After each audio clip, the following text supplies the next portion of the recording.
Good everyone, welcome to another Watch the Commanders, the aftermath. We're gonna cover Thursday night's game to the Chicago Bears and talk about a little Commanders football, some news and notes and stuff that's going around a little bit.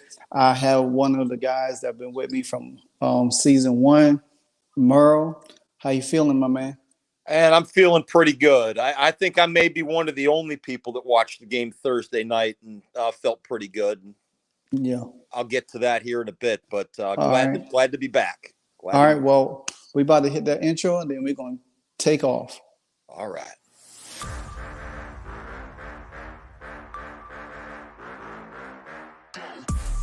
After the game, it's the aftermath.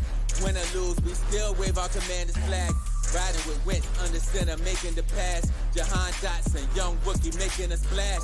That burgundy and gold, that's what we about. Jonathan Allen knocking QBs to the ground. We die hard and nobody can shut us down. Cause this is the greatest show in town. Let's go. Go, go, go, go.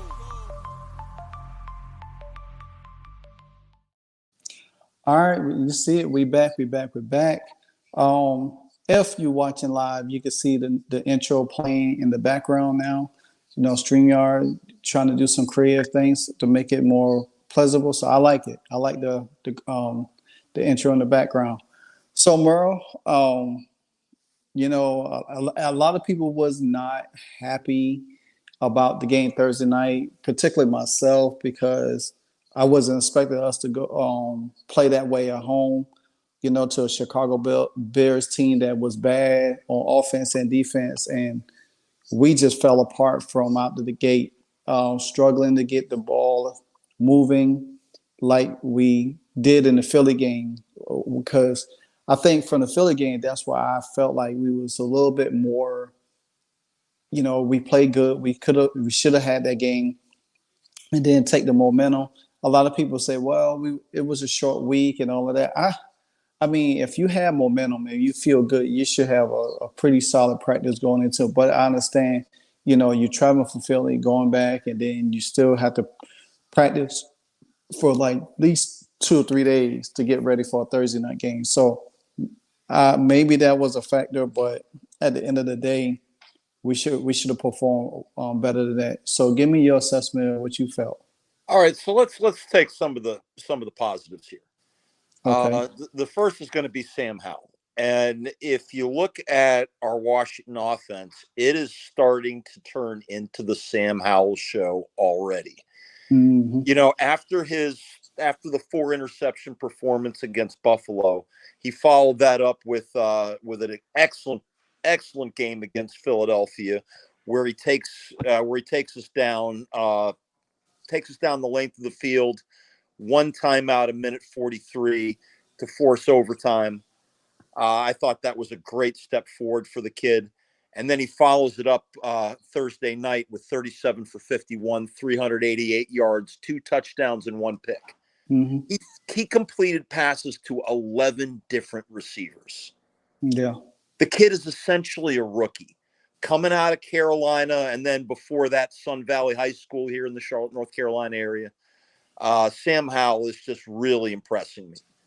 The problem on the offensive side of the ball we run into, though, is, well, we get 29 yards rushing on, 10 attempts, 29 yards, 2.9 yards a carry.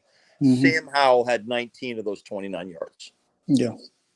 And that's the thing, is you're not going to win a game in the National Football League if you only put up 29 yards on the ground. I don't care who you are.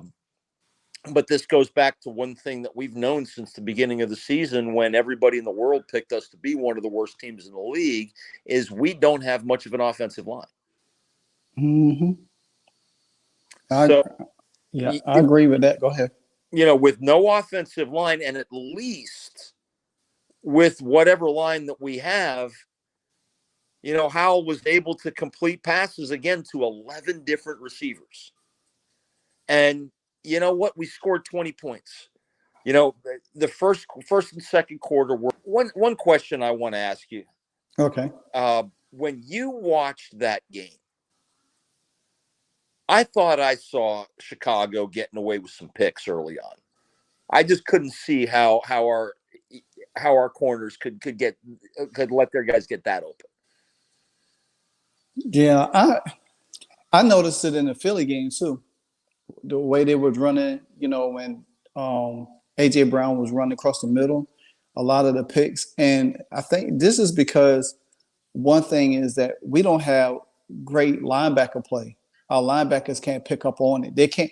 The one thing we miss is a Mike linebacker, where Cole Holcomb was that Mike linebacker. He could have recognized stuff like that and got guys in position. So now we don't have that Mike linebacker. And what it's doing is it's easy for the opposing team's offense to run screens or picks on us. And we get so far out of position, there's a whole open C in the middle of the field. So I think that's one of the things. And then another thing also, when you are not used to winning, and I had said this last week, referees are inclined to bail you out on calls. They, like, if you winning and you playing great ball, you might get some of them calls. But when you not used to winning and they know that you're not used to winning, they'll make a simple call be the hardest, and it could cause you to win or lose that game. You know what I'm saying? Mm-hmm. So therefore, it's that Washington has to get out of their own way. They're going to have to put 4 quarters together, start winning games, and don't rely on the referees, because there are some bad calls that took away from Washington. Luckily, the first 2 games of the season where they came back and win, the Buffalo game was a disaster. They came back in the Philly game where they should have won if Ron Rivera had neglected to go for 2. But the overtime when Terry had his foot in bounds, they said he was out, but clearly he was in bounds. So we still in that mold from last year where, we do just enough, but then if we get a penalty, it gets reviewed, or if there's a call, we don't get the call, and then we left with answers. You know what I'm saying? Well, what's up, Key? What's up? Going back to that overtime play, or do you go for 2? Do you kick the extra point and go to overtime? Personally, I thought that was the right call. Mm-hmm. And at the end of the day, we didn't again, we marched down a minute 43 with a rookie quarterback. He's never been there. He got us down there. We got the ball. We got it to overtime, and we won the toss and got the ball first. Mm-hmm. Now, I agree with you. McLaurin was in.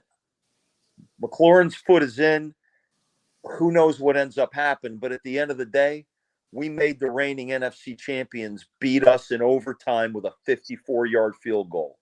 I don't know about you, brother, but I'm taking those odds to Vegas any day of the week. Yeah. I mean, hey, this is also a team. We did that in their yard. Mm-hmm. Now see what happens when they come to our house later in the season. And we know what we can do there. Hey, I don't think we're in as bad shape as some of the people are saying. I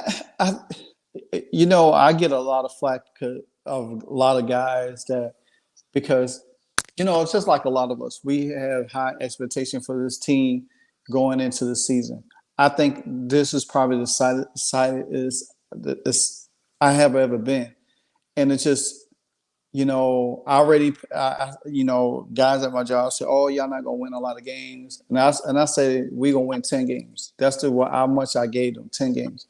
I just think there's still coaching mistakes with this team that is going to cause us to move forward. It's not so much on, and granted, even though we got Eric Bieniemy, I think he has to adjust too, because there's times in the games that we should be running the ball and take some pressure off of Sam Howell, allow him to regroup, not taking so much hits, not getting so much sacks. You know what I'm saying? Here's the problem. Here's the problem.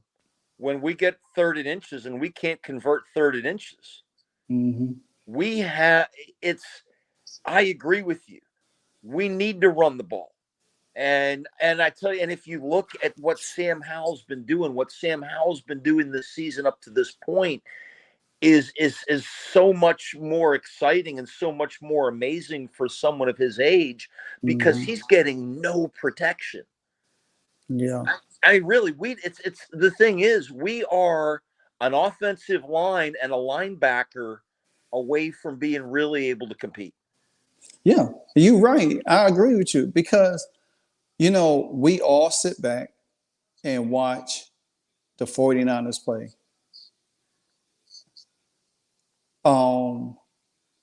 And you look at their linebacker core, it's crazy. It's how they move side to side, back and front, with a great defensive line. It helps out their secondary. Now, their secondary might not be that good, but it may look good because the fact of the matter is what? They have a great 7-man rotation. You know what I'm saying? They got guys back there. So when the season started, I put us right behind the 49ers. I didn't care what Philly had. I didn't care what Dallas had. I felt like our defense was right there with the 49ers because of what I have seen and looked at this squad. Now, I say this to say that. What the hell is Jack Del Rio doing? So here's my assessment here. I think with the defense, I think we're a better defense than what we've seen. A lot of those points, like in the Buffalo game, a lot of those points were garbage time at the end of the fourth quarter. And our defense held up pretty good against that Buffalo offense. Mm-hmm. Buffalo and Philadelphia are right now my picks to go to the Super Bowl. Mm-hmm. One from the AFC, one from the NFC, and until the game in London was what it was. I like Josh Hamilton as a quarterback. I like the Buffalo Bills as a team. I like the fact that we hung with them the way we hung with them. And I actually like the fact that Ron Rivera stuck with them in the fourth quarter where a lot of coaches would have pulled him. And because he didn't pull him, you got what Sam Howell's done these last two games. Yeah. And go ahead. No, go ahead. Yeah. So I think that, I think we want the Commanders to win more than we want them to. And I think we all, we're all drunk and high with the whole thing of Josh Harris being the owner now, and we don't have to deal with Snyder. Yeah. I just went through this as a Mets fan the last couple of years that we thought we were going to the World Series immediately.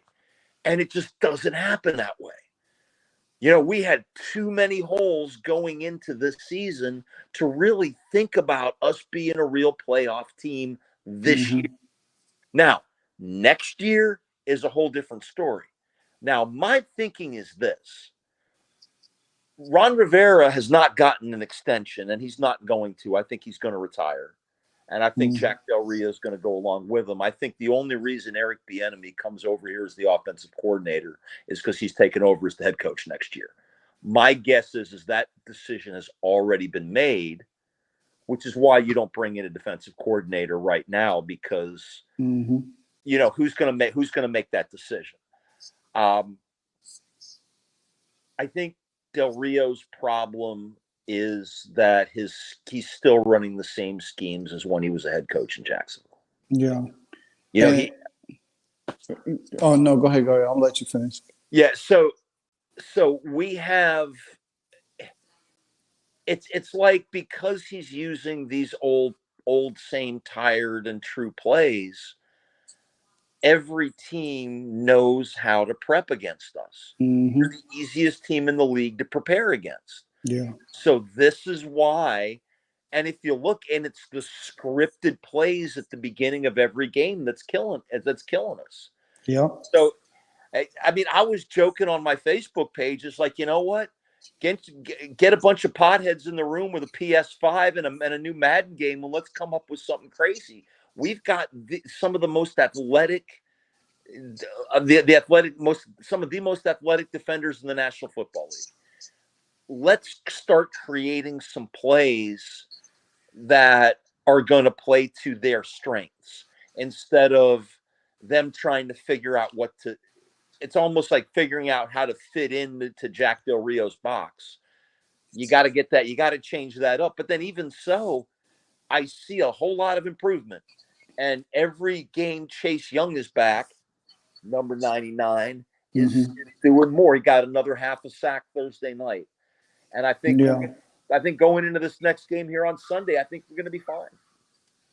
I think I like your viewpoints of what you just alluded to, because the fact of the matter is that, you know, I'm be honest, have not been a fan of Ron Rivera since last year when he said that he didn't know we could have made the playoffs, and I felt like that's, you know, he should have been fired for that. You know, but I understood the validity of what the team was and being sold and all of that stuff. So then this year, you know, the Eagles game, he said, why didn't go for 2? Because the guys were tired. And I'm like, come on, Ron, you can't do stuff like that. You can't mismanage the game. If you're going to win, these are the games that you cannot let go by, because they could be the difference between us going 3-1 or 4-1. Or 5-1 versus the other way around, backwards. You know what I'm saying? Yeah. And you look around the league. I look around the league. I look at Mike McDaniels. Even Brian Daboll, as bad as the Giants is, he's coaching his behind off with whatever he has. You know what I'm saying? He did it last year, but it's hard. You look at Bill Belichick struggling. Ron Rivera struggles with adjustments. You look at all these young, new, innovative coaches that's there, defensively or offensively. They run a lot of things that's happened for the team. They get all their personnel. Look at the Jets secondary. Look at the 49ers. Look at Philly sometimes. Look at certain other teams. Look at Seattle. As quiet as kept with that team, how that team is playing. You know what I'm saying? Jack Del Rio has to really understand that, like, you got so much talent on that defense. You got to put them in better position. You know, if you got linebackers that's a little bit athletic than a Cordy Barton, bring them in the game. Help out Jamin Davis a little bit. You can't be afraid. We got a Jabril Cox that's sitting there. He ain't played yet. You got to bring these guys in that contribute. Randy Gregory just got away. We could have got him. He went to the 49ers. You know what I'm saying? These are the things that I look at that could help improve this team, especially when we got a weakness. Then continue to look for offensive line help. You know what I'm saying? You know the offensive line is bad. It's probably worse than it was last year because we were able to. Not probably at all, man. Not probably at all. Got the worst offensive line in sports. And the thing about it is that like some of the sacks are Sam's too, but the offensive line hasn't been helped because when the pocket get pushed, Sam is so short he can't really see out of it, so he has to duck and dodge. You know, almost like how Taylor Heineke had to maneuver. You know what I'm saying? And I don't want him to run a lot, but run enough just to make the defense honest, and then try to find your guys. Now like I say, I love him because he's feisty. He takes accountability and he has a cannon for arm. I do wish the offensive line will get better. If you got guys on the bench that could help out, don't afraid to mix and match. You know what I'm saying? Because every team that we play is going to know. They scout us. They say, okay, Washington has the worst offensive line. Let's stop blitzing them.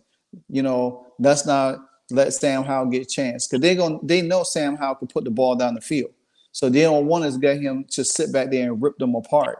You know, so these are the things that I just look at, you know, especially from a defensive standpoint. I mean, like today, special teamer Jeremy Reeves, he's going to be out. You know what I'm saying? Derek Forrest, I think he got a fractured shoulder. He's going to be out. So now you got Percy Butler, second-year guy, and you got Quan Martin, rookie, that's probably going to be alternating, taking that spot to help out Cam Curl over there. And we need, I hate to say it, we need a lot of athletic back ends. You know what I'm saying? I don't. Before I even go next, I'm gonna ask you what's your assessment on Emmanuel Forbes. You know, he's a young player. He's capable of making good plays. He can be a bonehead. I think one thing also you have to look at is with a lot of our defenders, you cannot underestimate the rule changes that have come down over the last couple of seasons that have really caused them to really go against their instincts that they've developed since they started playing Pee Wee football when they were kids. Mm-hmm. I think Forbes is going to be okay. But I think it goes back to what I said at the top, that we need to run plays that are designed to maximize the athletic ability of this team. I mean, like, what did I say to one of my buddies? We need to get some psycho out of like Northwestern Oregon State that's going to run these crazy Madden, these crazy Madden plays, because that's who we are. I mean, we need to be looking. They need to look at our defense. We've got 4 of the biggest, baddest, most athletic, most psychopathic defensive linemen since, I want to go say since the 1983-1984 Los Angeles Raiders. Mm-hmm. Remember that defensive line? Yeah. We can be that if we're coached right and, with some time together. I'm already seeing this is like, since Chase Young has been back, every game I'm seeing improvement. Yeah. He that game against the Bears, he had, I think, 11 pressures. The most he had since 2020 when he came in. And the thing about it is, Montez Sweat leads the team with 4.5 sacks. And I don't know who's another behind. 1.5 on Thursday. Yeah. So I think they doing their part. Chase has shown some different techniques and stuff. The only thing that's bad is that when Jonathan Allen, Deron Payne, people saying, well, Jonathan Allen, Deron Payne, they ain't doing nothing, but they are doing something. They are creating pressure, but you got to think, when they create pressure, there's a hole that's there. Nobody's filling that hole behind them. Because if Chase and Montez coming that way and they go up and they get separated, there need to be a linebacker to plug that up. That 34-yard, that's exactly a good point, because the 34-yard run they got us against us, was that in the second quarter or the first? I think I can't recall. But that was a play calling issue right there. Mm-hmm. That was a perfect example of what I said earlier of where Jack Del Rio needs to adjust his play calling in order to maximize the talents of his players. Nobody missed an assignment there. Everybody was covered up.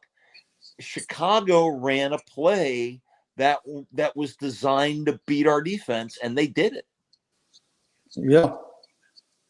And then you also have to take into account, I'm one of those old hippies. Dick Butkus lost his life shortly before game time. I think it was an hour or two.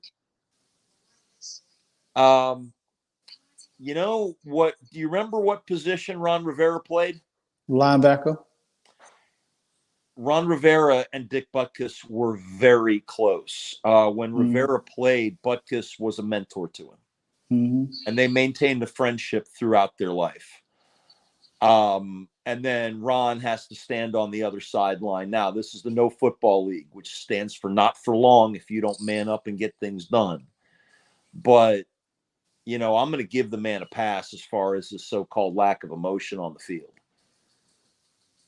It took him everything that he could to get out on this field to not only after the loss of one of his closest friends, but to go to coach the Bears. Yeah, and at the same time, we saw what happened. We saw, and they ran the replay over and over with Chicago's touchdown when somebody had the damn sleeper hold on Chase Young. Yeah. Where was the intentional grounding?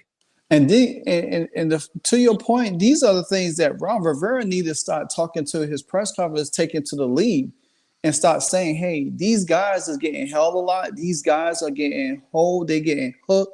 As like, hey, look at these plays. These referees is not making play. If you don't step up as a coach and make these stuff known to league officials, they don't have a chance to like say, hey referees, this is what's going on now. And then you put them on high alert when they referee a game against the Commanders down. They have to check these stuff to make sure they got the call right. If you just sit there and be passive aggressive, then the thing about it is, at the end of the day, we as fans take it like you don't care. Well, so here's the thing, right? And I just take a look, and you make great points, because as fans, all we have to look to after the game, because we're not on the sidelines, we're not in the huddles, we can't hear what's being said. All we have to go by is Ron Rivera's press conference at the end of the game. And this is where I will say that Ron Rivera gets a big capital F with a capital U and an exclamation point right after, is he fails the press conferences. I think a lot of what Ron's problem is, it's not that he doesn't care. It's not that he doesn't know. It's that he doesn't really know what to say. And highlight something is when you are the head coach of a major market football team, New York City, Washington, D.C., Boston, Chicago, Los Angeles, when you're under a bigger microscope, every game is nationally televised. Every game has twice as many reporters, and they're there trying to get and they've got the gotcha question already. And Ron Rivera has never been good with the media. He's been lucky all those years when he was sitting down here in Charlotte and he was getting fed softballs by the guys at WBTV that play golf with him afterwards. So it's like, it ain't like that here. It ain't like that in DC. No. And I think also going back to, and these are just my thoughts. I don't know anything, but my guess is that he was given an opportunity to step down or coach one more year. And I think if you look at the team as constructed, if everything broke right and everybody had a career year, we might make the playoffs, but we weren't going to the Super Bowl. So why not? And if you're not going to the Super Bowl, if a change at coach is not going to get you there, because you look at the Philadelphia Phillies last season that fired Jim Girardi about a third of the way through the season, they ended up in the World Series. That's why you get rid of a coach in season. At this point, I look at the team and I look at and say, you know what? We don't have the offensive line to win a championship this year. And if we're not going to win a championship this year with that offensive line, let's take this season and see how much we can develop our team. Yeah.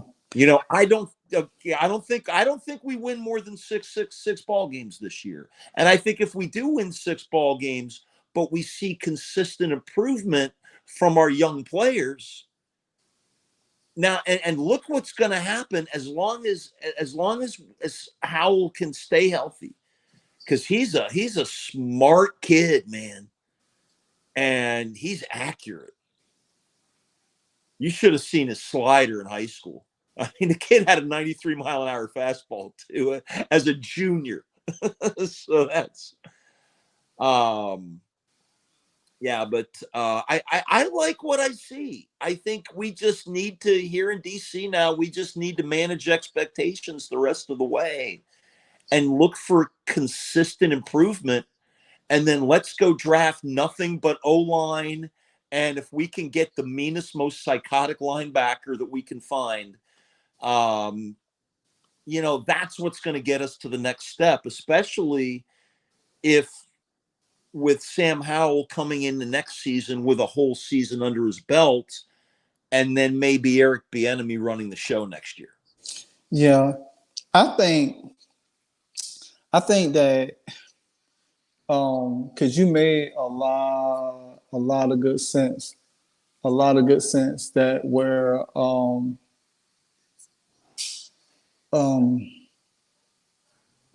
because if you're gonna make a change now, but you got to have somebody in place. And the one caveat to this is that knowing that Ron Rivera doesn't have guys that he has developed as coaches in his tree.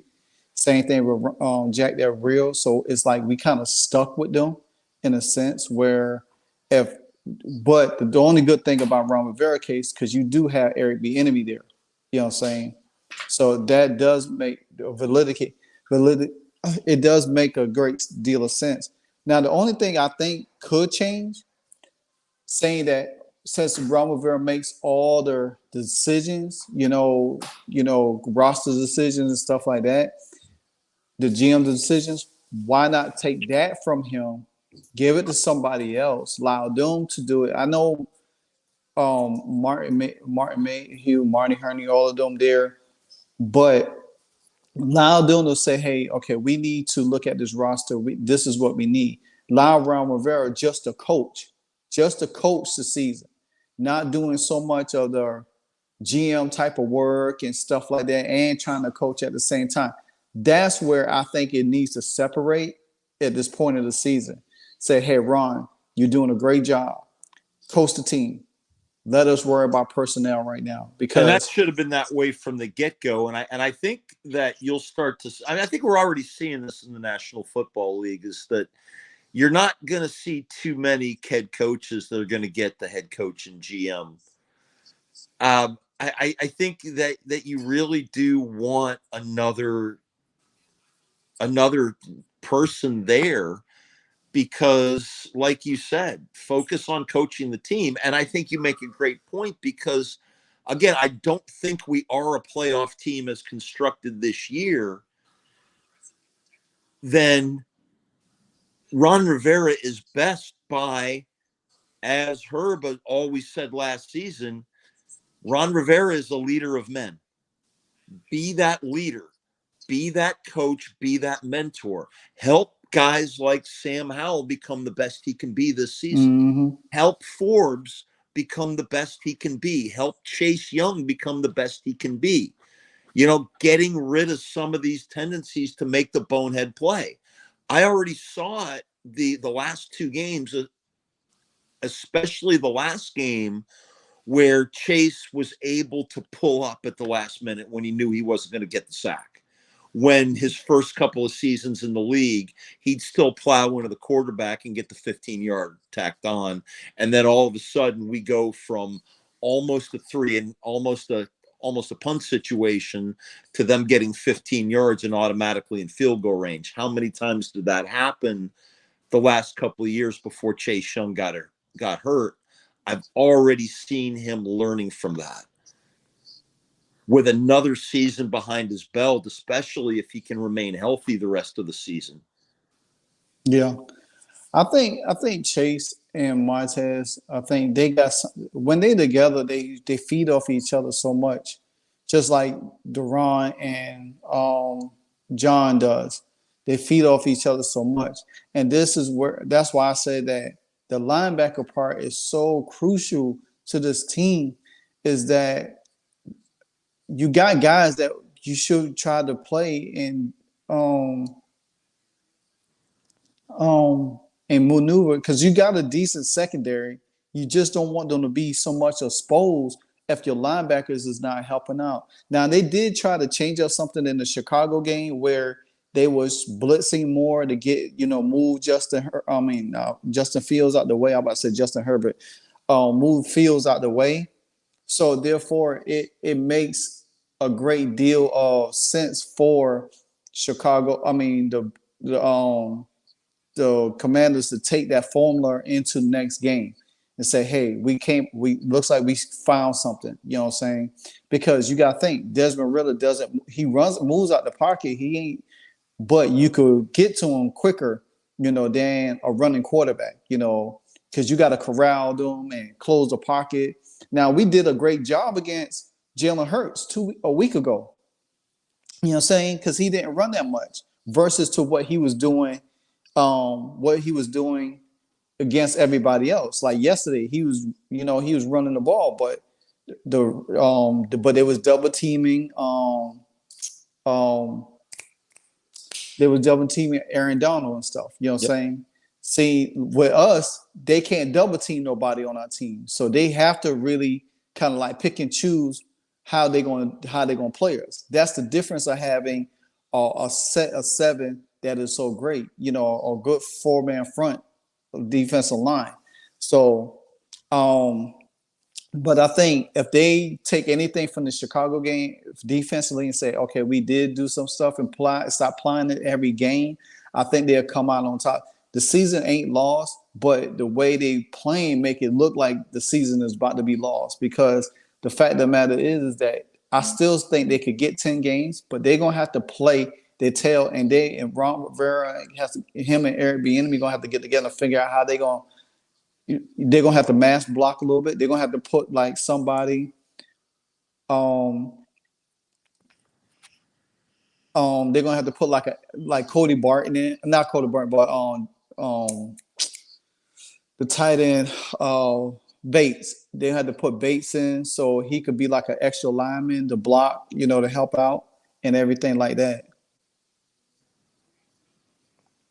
Yeah, I know exactly what you mean there. But I think we can improve.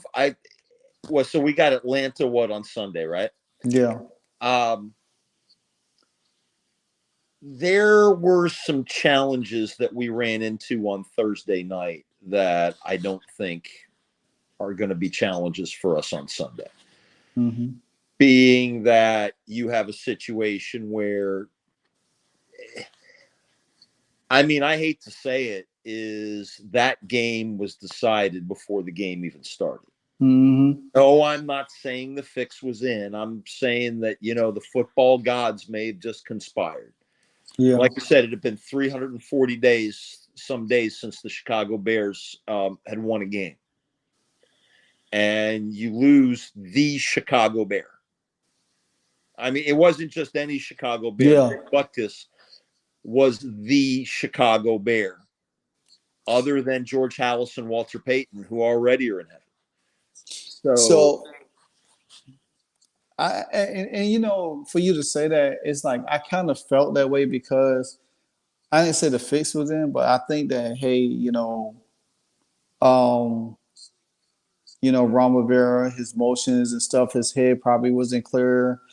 And then, at halftime, he said, "Oh well, I let the team play. I let them figure it out and stuff." And I was like, "Well, Ron, you gotta motivate them. You gotta say, hey, they came out with some fire, but like you said, the game was lost from the beginning. When you started letting them go up and down the field, and then for the first half, I mean, it's hard to have some kind of momentum going into there. And then the offense started sputtering. They couldn't find no run. They couldn't do this. They couldn't do that. It's like they just kind of like, I think they was just going through the motions. But they got around it. Yeah, they did. They overcame an awful lot, and they did score 20 points. Exactly. So this is now, sadly, again, the game was already lost in the first quarter. As soon as they went up by the second quarter, as soon as it was 27-3, well, we only scored 20 points the whole game. What I did not see is I did not see them give up. Oh yeah, definitely. And they didn't do that. The defense really tightened up. They they only allowed one defensive touchdown in the second half, and that was at the end of the game. So what's going on, Eagles Elite? Yeah, I mean, for the most part, I mean, I'm looking at the schedule, and I think they got a time to turn. Because I look at this from last year when we had a Carson Wentz situation. Taylor Heineke came in, and the team last year wasn't as much talented as this team this year, and we was able to run off 4 or 5 straight games. So I don't think that it's not feasible to do that. Because if Washington wins, they be 3-3. They beat the Giants 4-3. They play Philly. It depends on what Philly record would be at the time. If they wouldn't beat Philly at home, and that seems like they're not the same team at home when they playing home. So if they was the managed to beat Philly at home, that'll give them a 5-3 record. Playing the Patriots, who ain't playing bad, that'll get them a 6-3 record. Then they'll play a Seattle team that is pretty darn good. So depends on what that game could go by. I mean, Geno Smith, you can pressure him. You know what I'm saying? And you can lock up the run. That's something the Washington Commanders have built themselves on, is locking up the run. That was not the case the other night. And then you got the Giants come around. Say you go 6-4, play the Giants again, go 7-4, play Dallas, then the Dolphins, then the Rams, the Jets. The 49ers, and if you split with Dallas and you manage to beat the Rams, the Dolphins game gonna be tough. So there's a chance you get 9 or 10 wins somewhere down there, and you can be able to, because right now Dallas is hurting too. You might end up having them, and if you could probably get the Jets game too. That's gonna be a little tough, but their games you just gonna have to put it together and go week by week and not overthink things. And they just gonna have to make changes. If they go into this Atlanta game and they somehow do not win this game, this season is going to be bad. It's going to be bad because then you already 2-4. And Josh Harris didn't put out a statement and say, "Hey, we're gonna go. You're gonna let the process go. We're gonna look at everything game by game." If they lose the next 2 games, not saying they will, I think they can win the next 2 games. If they lose the next 2 games, I do see change coming. I don't see them sitting there and just go 2-15. No. Well, look at it this way though, right? If you're gonna make a change before the end of the season, okay, what do you want to accomplish? I myself am not a fan of making a change in season just to make a change or just to spark winning. There would have to be another coach that you have ready, unless Eric Bieniemy is ready already, which he may. Yeah. Honestly, I kind of want to go back, and I can't keep harping on this, is we don't have the offensive line in order to win a championship. If we can't win a championship this year, then there is no sense. Then I think Ron Rivera is the best possible coach that you can have right now, because what we need an Obi-Wan Kenobi to Sam Howell's Luke Skywalker, and that's who Ron Rivera is. He's Obi-Wan Kenobi. I'm not really looking at this team to win a championship. I want them to make the playoffs.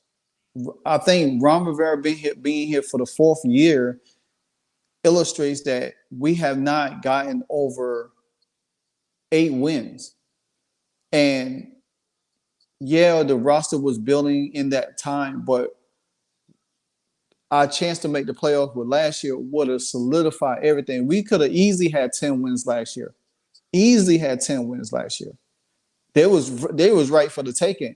Both the Giants game the Cleveland game. Them games right there was right there for the half. But So, we weren't the team to do it. And this is one thing that we all forget as fans is we look to see what it says on paper, and it has to be that way. but Merle, I have to disagree because we was the team to do it. Coaching cost us the Giants game and the Browns game. I agree. And in fact, if we go back to the tape, I was calling for Ron Rivera's head the next day, both times. Exactly. If them coaches adjustments in them two Giants game and that Browns game with 8 wins, 9, 10, 11, that's 11. That's 11-win season. So looking at this year, constructed everything over, our schedule is tough. I still say, okay, 10 wins. Even if we get 9 wins and get in the playoff, that's a whole heck of accomplishment. I'm with you 100%. We damn gonna show we ain't gonna win no championship with that offensive line. Oh no. We could probably get to the playoffs and might be out the first round. Who knows? But to build a championship roster, you have to build the trenches. You got the trenches with the D-line. You got to build the trenches with the offensive line because that's going to make or break your quarterback. You can't go in the draft looking for another quarterback with the same issues on the offensive line. It just doesn't work that way because all you were doing is putting the next quarterback in harm's way. Then they can say, "Oh, well, Washington needs a quarterback." No, we need an offensive line. We need maulers in the middle that's going to hold up against these elite pass rushers. Then you make the back end play differently. Then you get your playmakers out in there. We got playmakers. We got skill guys. We just don't have the front that hold up long enough. You got Andrew Wiley getting blown up every chance he get. You get Charles Leno getting pushed, twisted around and everything. And I'm like, okay, there got to be somebody that you're going to have to like move in a spot just to test out something, just to see if it works. You know what I'm saying? The games like Atlanta and the Giants games, these are the games that you need to kind of like win, but experiment to win at the same time. Yep. And the thing is, and it goes back to when you're talking about that experimentation, is that there's two ways to look at it. One is, like you said, with the roster. And we've got to figure out a way to put an offensive line together. And I'm looking at everybody's scout team. We need to get bodies in that line that know how to play the game of football and are big enough and strong enough and healthy enough in order to get a hold wide enough for Brian Robertson to do what he can do. Yeah. I mean, he's a better running back than 6 carries for 14 yards. He is a better running back than that. Now, granted, on that 3rd and inches play, from where I saw it, it looked like the entire Chicago Bears defensive line was lined up in the neutral zone and no fewer than 2 of the defenders jumped off sides. Mm-hmm. But that's neither here nor there. I think that there's two things. Is that number one, I guess it just goes back to managing expectations. And obviously, your expectations for this team this year are higher than my expectations are for this. Yeah. And that's fair. That's fair. Yeah. And because mine are lower, I want to look at this season as more developmental. Yeah. Here's an important point. The Guggenheim Group, which includes Magic Johnson, bought the Los Angeles Dodgers in 2012. They won their first championship 8 years later. Josh Harris just bought the team. He hasn't really he hasn't really made any changes yet because he really can't. He just walked into a situation and looking at it from a business standpoint, which is what this is, Mm-hmm. you want to have a season to make a full evaluation. Yeah. Just like the Mets under Steve Cohen kept Luis Rojas in that role for one season, even though he was just probably one of the worst possible choices for manager that you can think of for the Mets point. It's the same situation here. You keep Ron Rivera in, especially since the players love him, the players respond to him. Question: how many coaches would have pulled Sam Howell in that Buffalo game? Oh yeah, a lot. Now, if you pull him, does he come back in Philadelphia next week and not throw a single pick? Does he come back even with what we had going against us in Chicago with them being down 27-3 as Mm-hmm. to come back and go 388 yards? Yeah, his psyche and mental would have been kind of little ding. You know what I'm saying? This is why for this whole reason, a lot of the reasons that I wanted Ron Rivera out of there last year, I want him still here this year because I think he's the best possible option for the development of players like Sam Howell, Chase Young, Forbes, Brian Robertson, and some of these other younger players as well. Yeah. So, and I think if we look at it that way, I think another thing that it's going to do is it's going to make watching the games a little bit more enjoyable as well. Yeah. And I'm like, the team is not that far off. They just need pieces, more pieces. And I just think that, like I said, I think if they don't move none of the coaches. Now, this is one thing I'm looking forward to. Magic Johnson came out and he was critical of the team because it said their team played with no aggression, no intensity, no fire. I wonder how much now they're going to take that to heart and show that they have the passion and the fire going into Atlanta this weekend. That's going to be something that that's going to play because they say, okay, well, they know that the owners and the majority owners is watching. You know what I'm saying? So how well they come out and perform is going to be a thing because see, the last few games, Josh Harris and Magic Johnson didn't say nothing. It was all buzz and roses. The first two games, Ron Rivera giving Josh Harris the game ball in preseason and the regular season and stuff. Now we've been on this losing streak, this up and down streak, ain't been so fun. So now Magic Johnson came out and said what he had to say. Guess what? Now the players look around because Terry, Jonathan Allen, Chase Young, they all responded to it. They say, hey, it's right. He's right. Now they're going to have to take that into a collective to themselves and say, you know what? Hey, we got to come out here and have a better showing. These people looking, ain't nothing. They got to look at it for their standpoint and say, hey, none of us is safe. You know what I'm saying? That's how the team that's how they need to approach that nobody's safe. I don't care.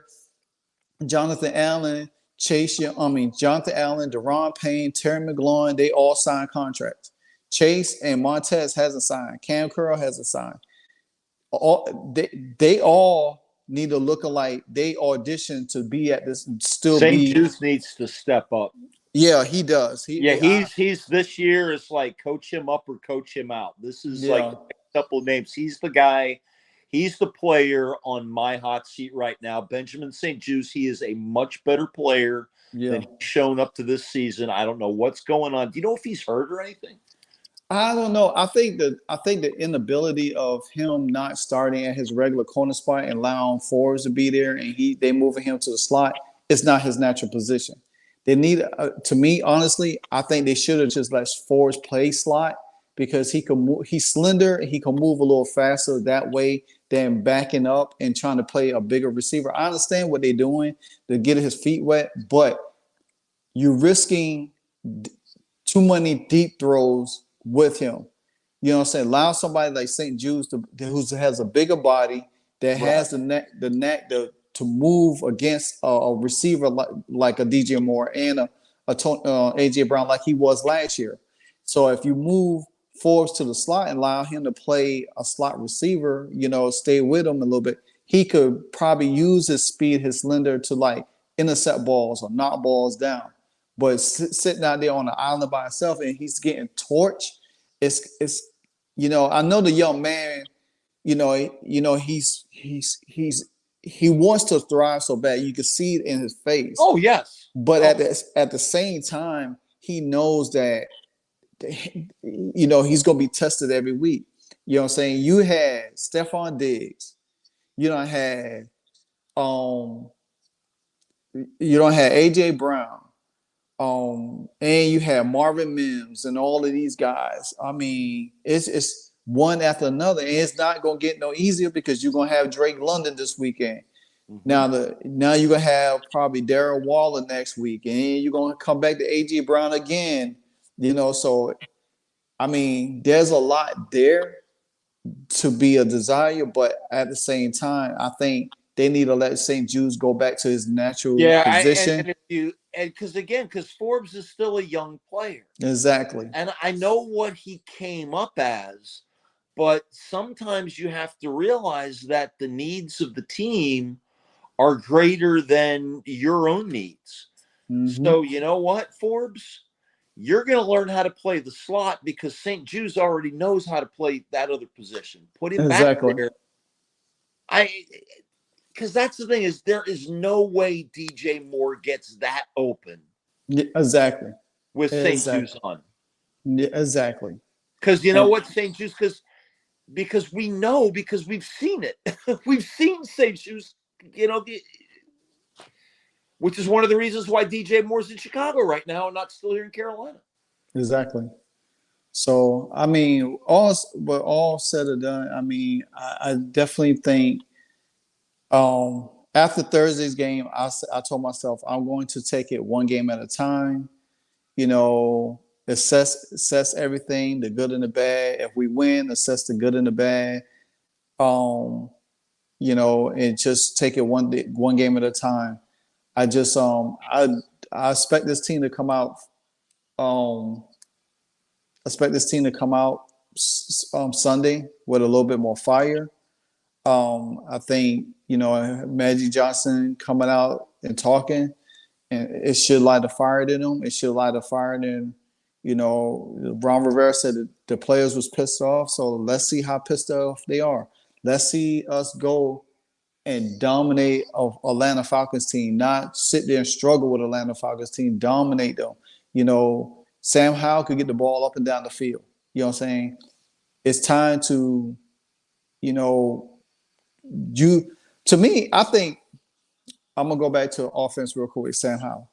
I think Eric Bieniemy should run a lot of motion. Do like the Miami Dolphins do. They run so much motion to where it confuses the secondary because everybody, the linebackers, because they don't know who's going to get the ball.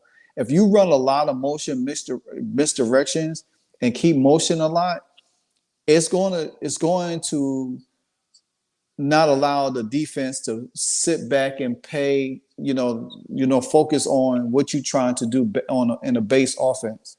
Great idea. I see two issues with that. Number one, Sam Howell just doesn't know how to do that yet. Yeah. Right? That's the first thing.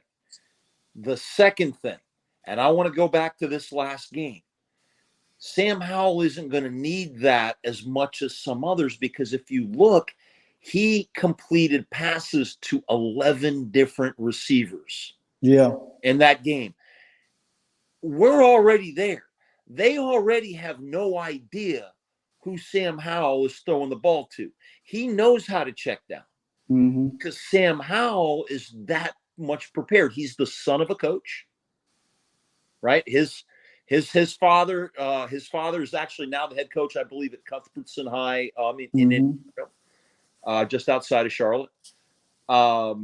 So he's had that his whole life. He's also a baseball pitcher, so he's got that mentality as well. Mm-hmm. What I want to see with Sam Howell is I want to see Sam Howell with 4 seconds to really look around the field, because he's able to get the ball to 11 different wide receivers. I mean, with so many young quarterbacks. If Taylor Heineke, it would have just been the Logan Thomas and Terry McLaurin show. Yeah. Because if you look at like what happened in Cincinnati yesterday afternoon, and it was great for my fantasy team because I had Burrow and Jamar Chase. Oh my God, it was awesome. But the thing is, that's not what Sam Howell is doing. Sam Howell is doing something. He's more of a pitcher as opposed to a thrower. Mm-hmm. He's surveying the field already. And again, 11 different wide receivers, and the kid doesn't even have a full season. He's a rookie now. He sat behind Carson Wentz and Taylor Heineke, for God's sake. So as far as I'm concerned, he didn't get the benefit that maybe a Jordan Love got from sitting behind Aaron Rodgers for a couple of years, or Aaron Rodgers from sitting behind Favre. Who did Sam Howell sit behind? Nobody. Mm-hmm. And we got a new offensive coordinator in here, so it's kind of like almost like what RG3 had to deal with when he was here. Yeah. With a new offense basically every season.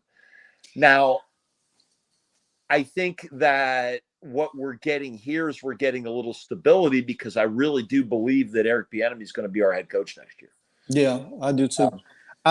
This is another thing that before we start wrapping up a little bit, this is another thing I kept thinking about. I kept saying, if they figure out some way to strengthen the offensive line, I do see this offense starting to look explosive at times. And if they figure a way to fix this offensive line, and Sam Howell gets them that time like he needs, we score 30 points against Philly. We score 30 points against Baltimore. Not Baltimore, but Denver. I see this team could be really explosive down the stretch of the season, where it's going to be. What happens? What if Sam Howell has the opportunity to play from ahead? He's coming from behind. And there's again, this kid is a rookie coming from behind, his first road game of his career. Well, first of all, his first start of his career, he goes against the Dallas Cowboys, which the best regular season team on earth. Right. Them boys. I'm coming at you from the real Dallas, North Carolina, but that's another story. Right. But that's the thing is he comes from behind, but not only he comes from behind to beat a Sean Payton coached football team with Russell Wilson. Mm-hmm. Yeah. And which is no small feat. He comes back in the fourth quarter, 1 and 43 seconds left and 1 timeout. Here you go. Fulfill your Brett Favre fantasy, kid. And he sure enough did it. So he's already starting to build that resume a little bit. You know what? Whatever happens this season, I just want to see that improvement. But you give him an offensive line. You give us the opportunity to actually run the counter trade again, which we can do with Brian Robertson. Just throw that shit. I'd love to see it be the first play we run from scrimmage on Sunday.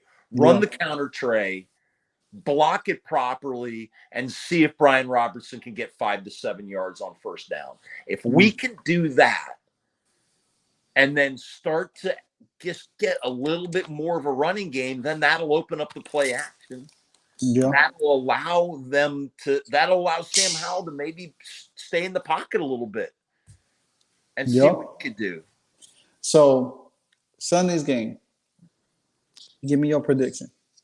I say that this is a must-win for Washington based on what happened in Chicago. Yeah. Not that it's a really must-win for the team or the playoffs. I think the players are going to take it. I think that you're going to see the Washington Commanders defense play as good a game as they played all season. Anybody doing any kind of daily fantasy, put the Washington Commanders on your team this game for defense. They're going to look good. I think that we're not going to run the ball great, but I think we're going to do better than 29 yards, and I think that's going to be enough for us to win this football game, and this will be the first game that we don't have to come from behind. I think we get out to a lead, and we hold it, and we show just exactly who we are, who we can be, football team. We have run the ball pretty decently, but we don't stick with the run. In the Philly game that they lost, Brian Robertson, no. Matter of fact, it was I think it was the Buffalo game. He had 10 carries for 70 something yards against Buffalo. Either or the Philly game, one of the two. It was the Philly game. We did 77 rushing yards against Buffalo. That's one of the reasons why they scored all those points in the fourth quarter. Yeah, the offense couldn't stay on the field. The Philly game. So we definitely has to stick to the run. We got to stick to the run. We got to make sure that the run is the bread and butter, because when Brian Robinson touches the ball, he gets like 5 to 6 yards a carry when he's running the ball. Now, it's good to utilize him in the passing game, but we still got Antonio Gibson that we have to utilize too. And that helps take a lot of pressure off for guys like Terry, doing that they could get open. The one touchdown that he had, Sam Howell overthrow was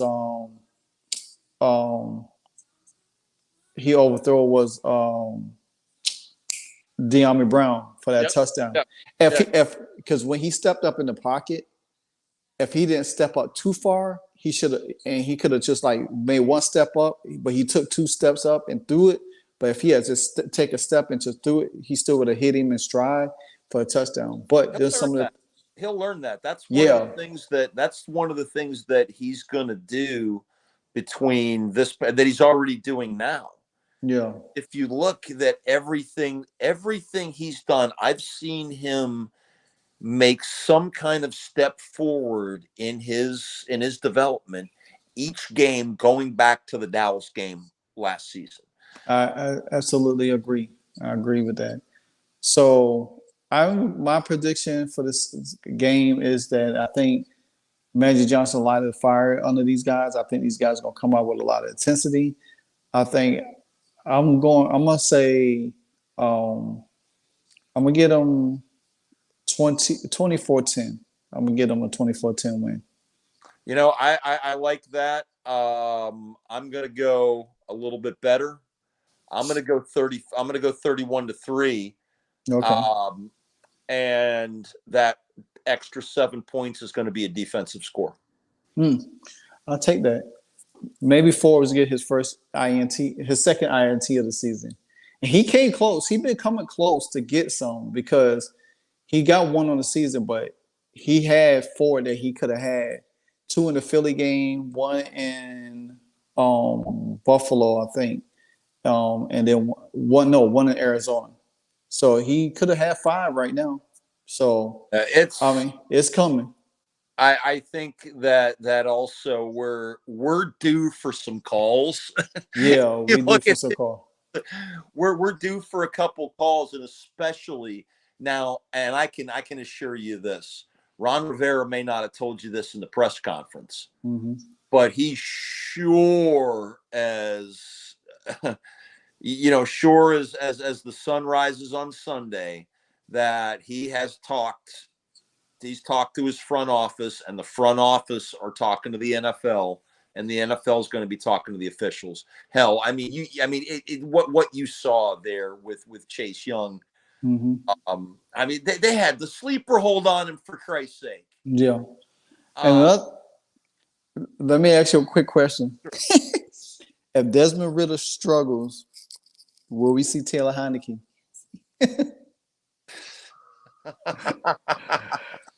Oh my God, that's right. Oh, I would. You know what? I would love to see that. I'd also be kind of scared to see Taylor Heineke. What he would do against a defense that he's practiced against for a couple of Yeah. Yeah. So that's going to be interesting. If Desmond Ritter struggles, will they pull him and bring Taylor Heineke in? What's Atlanta's record right now? Actually, they came back and won yesterday. Their record right now. What are they? 3-2. Atlanta. Yeah, they 3-2. They're 3-2. Yeah, because really everybody for a while there, everybody in the NFC South was winning except for Carolina. Mm-hmm. That's what we need. We need to face the Panthers like right now and for the next 3 weeks. I know. It's crazy though because Carolina's 0-5, Denver, Arizona, New England, the Giants, Minnesota, Chicago, and the Raiders. They all won one game so far. Yeah, it's interesting there, and a lot of those teams that are 1-3 or 2-3, I mean 1-4 and 2-3, are better than their record suggests. Yeah, the Chargers are a better team by far than the record suggests. Cincinnati woke up. Cincinnati just woke up. And I think you're going to start to see that, especially when T. Higgins comes back. Oh, yeah, That's why I'm saying that this ain't our year. This is our year to sit back and evaluate what we have and look for just constant improvement and enjoy what we see. And I think if you do that, you'd be surprised. The Patriots one year came out of nowhere to make it into the Super Bowl. I think they were the first wild card team to make it in the Super Bowl. Now the Bears destroyed them in that game. But I think they'll be able to surprise us. But I think they'll only be able to surprise us if we manage our expectations a little and realize what we have is a very young team with an organization that the leadership structure is in flux. And as long as the leadership structure is in flux, you're not ready to win a Super Bowl. And then it goes back to job one, and this is where I'll end.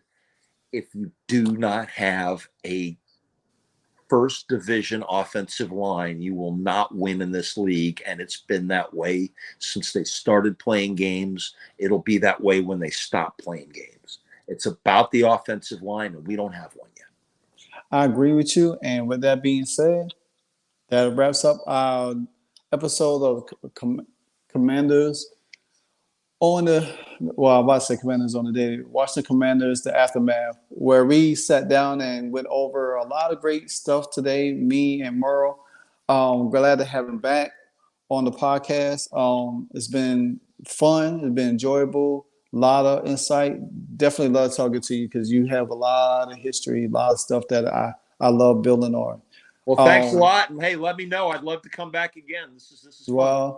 Well, you be back on Mondays. All righty. unless I have a special guest, then you'll come in on 30-minute mark. But until then, there's always be Mondays at 8:00. So let's see what we do this week and everything. But if you got any social sites, you can tell everybody where they can find you at. All right. Well, I mean, at this point, it's been dark for a while because of work and some other stuff. But there'll be there's some stuff. There's some a couple irons I have in the fire, and a couple things that I'll definitely bring up here in the near future. That's really exciting that I can't wait to talk to you all about. But until then, it's just about the Washington Commanders. And until next week, my name's Merrill Needham. This is my buddy Martin Pounds over here. Washington Commanders, the Aftermath. Until next week. All right, guys, you heard it first, and you can always find me on YouTube, Livewire Sports Media, and Twitter, Livewire Sports 1, and also on Instagram. And you can catch me also on Sports Wave Network, and Saturday mornings for the Saturday morning college showdown where we break down everything in college football. So I'm always all over doing stuff for the Miami. Tuesdays I do my Canes on the Daily, talk Miami football, Miami Hurricane football, and all the great stuff around the world in sports. Until then, it's your boy Livewire Sports, and I'm out. All right, nice y'all. Man, the Braves is doing it tonight. I can't help it. Dude, go and beat the friggin' Phillies. Let me tell you. Oh my God, what a play, what a play, what a play. My company is based out of Allentown, Pennsylvania. It's all a bunch of fucking Phillies fans.